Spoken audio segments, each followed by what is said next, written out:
So yesterday I uploaded a video showcasing the sometimes good, sometimes bad sights and sounds of these buttons.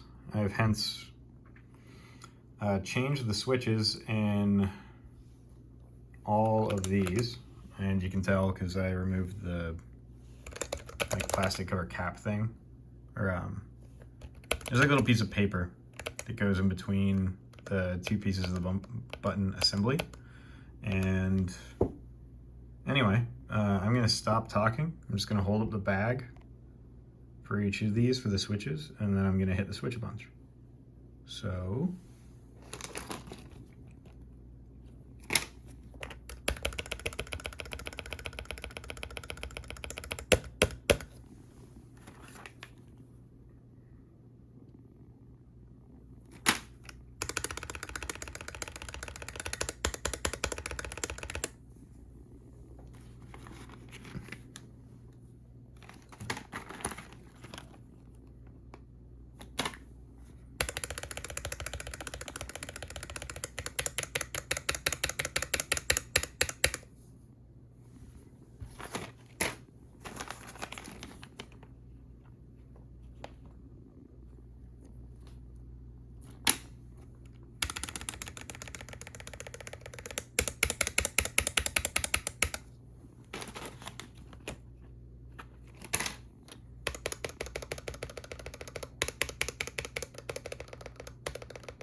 these ones are also the red pandas. What's interesting is these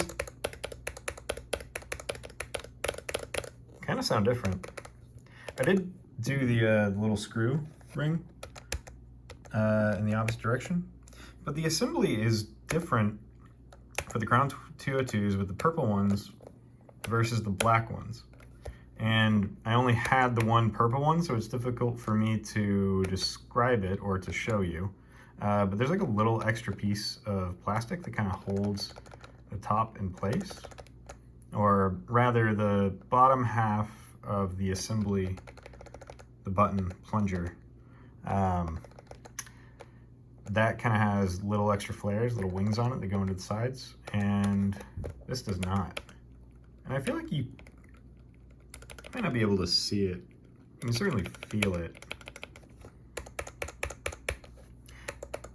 The sad thing is, I think maybe my favorite one is the purple with the red panda. Just in terms of, I don't want this to blur, but I also don't care. The travel feels very different on these guys.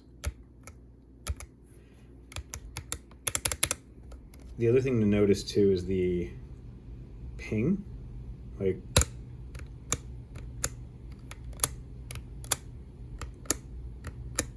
this one especially, and when you pull out really fast, it's a little bit pingy. I don't know if that picks up, but it is sort of like a noticeably different sound. This one feels almost mushy in the same way that the gamer fingers do, or not gamer fingers. Not gamer fingers, can't buy gamer fingers, they're a scam. These are the Punk Workshops, give them credit. I was expecting to like this the least, and from a feel standpoint, I still think I do. This is the caramel pudding. To be honest, it's kind of growing on me. But what's interesting is that, like, between these three, it feels like there's a greater difference sort of in height than you would think in their feel. Though now that I'm saying that, feeling them again, I don't know, I'm gonna have to play with them a little bit before I can say for sure. I know I talked about doing the same thing for the Eletimos, and I probably will, but I wanted to make a decision on which switch I was going to try and have at least these 6 buttons be. So I got a different switch in all of them except for this one, which is the same as this. And I'm gonna play a little bit of Tekken, and I'm gonna figure out which buttons feel good, which ones feel bad. It's not the most scientific test since obviously they're in different places and I don't know, you play Reina or Heihachi or any of the mission moves, you probably hit this a lot.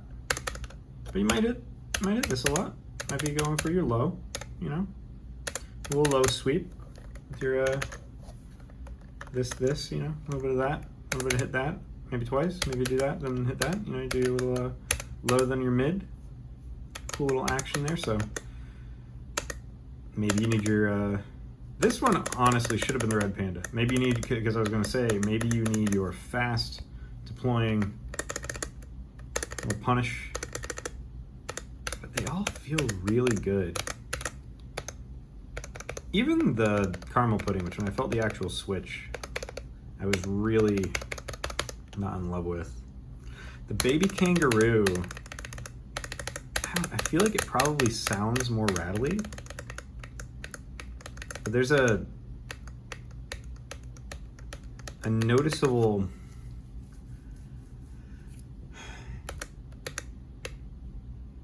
feeling of, it's not like a rubber dome.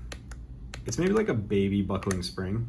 And I think this one of these, it was probably the bananas. It was either the bananas or the red pandas. One of them was supposed to have dual spring action. I don't know what that means. What this makes me kind of curious about, and it's the dumbest, worst idea, is what would happen if you put a buckling spring switch inside of a arcade button. But I don't think those come in the standard cherry stems. Oh, one other thing to note. These guys, the red pandas, their corners are just a tiny bit too wide to fit. No, I can't. Well, let me flip. Sorry. Just a tiny little bit too wide to fit all the way down this enclosure.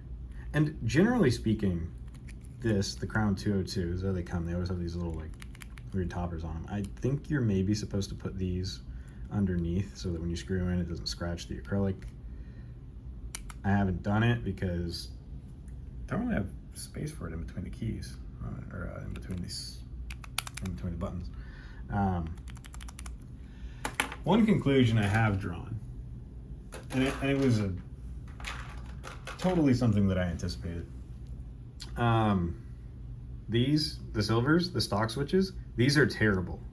And cherry is terrible. I'm sure they make a good switch, but between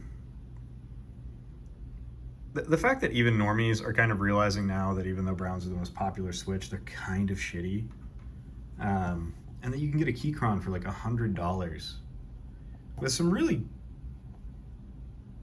I don't know, the enthusiasts seem to be very unimpressed. But I think pretty damn decent lubed switches.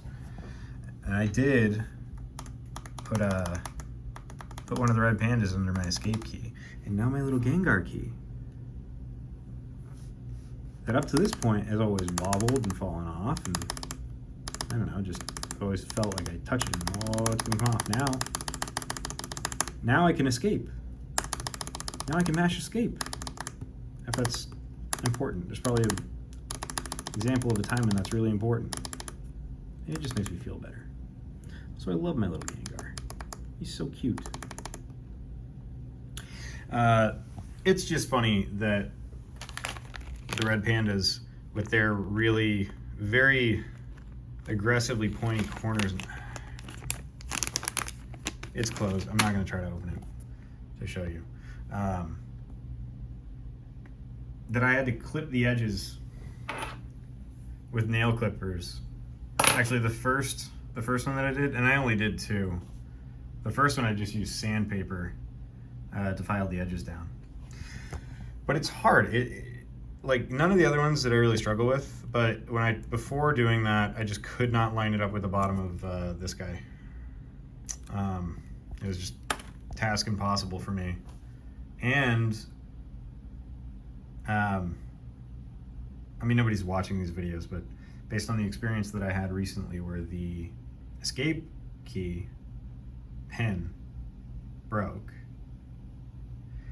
I just figured I should be really careful putting switches in there, especially if I don't hate them, since I now have a rest in peace Lude Brown that I could probably bend the pin back for, but am I gonna? I don't know. Probably not. Anyway, though, 10 minutes, I'm not a YouTuber, but hey, I could sell ads, cool. I guess I'll report back my findings. It was easy to be enthusiastic over this, and it's not like I'm giving them any production value, but it's really just to show my buddies in Discord. Bye, I guess.